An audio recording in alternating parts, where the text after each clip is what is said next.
Hello everyone, welcome to my channel. Please subscribe and keep watching more details. The Curse of Oak Island Season 8 preview. The biggest series yet is on its way. The Curse of Oak Island is set to return for Season 8 next month, and the guys are promising that it's going to be the biggest series yet.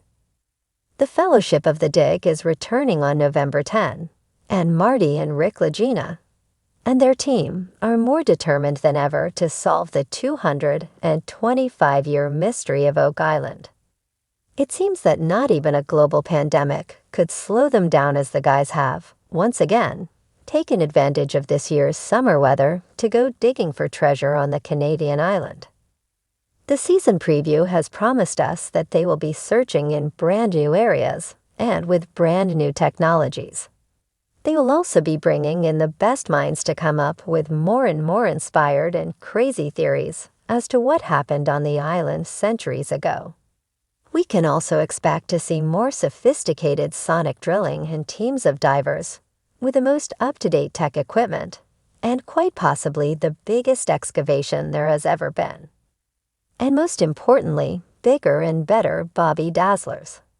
That's right, everybody's favorite metal detectorist and one of the real characters of the show, Gary Drayton, will be returning with his trademark enthusiasm and skill for weeding out old treasures.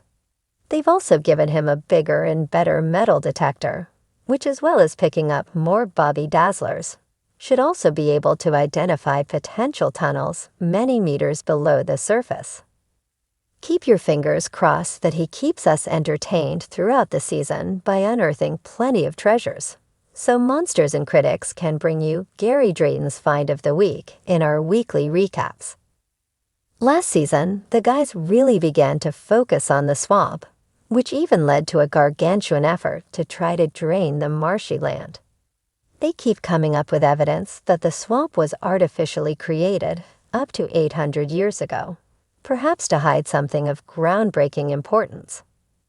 They have also encountered evidence of a ship, perhaps a Spanish galleon, buried underneath. And they also found a raised platform under the boggy, gloopy water, which has yet to be fully uncovered. According to history, this season will see the swamp will become the focus of a major excavation to uncover a newly found structure and, more importantly, to get to the bottom of why this bog was artificially modified or created as much as 800 years ago. And of course, we can expect the guys to continue going after the big prize, the fabled money pit located within the Chapel Vault. At the end of last season, Vanessa Lucido, the CEO of Orosi Drilling Equipment, made one last mega effort to dig out the pit, but it sadly ended in disappointment. But after 7 seasons, one thing we've learned is that the Fellowship of the Dig does not know how to quit. They simply get bigger and better drills. And even if they don't find anything that changes the course of history, well, that's ok. Just sit back and enjoy the ride.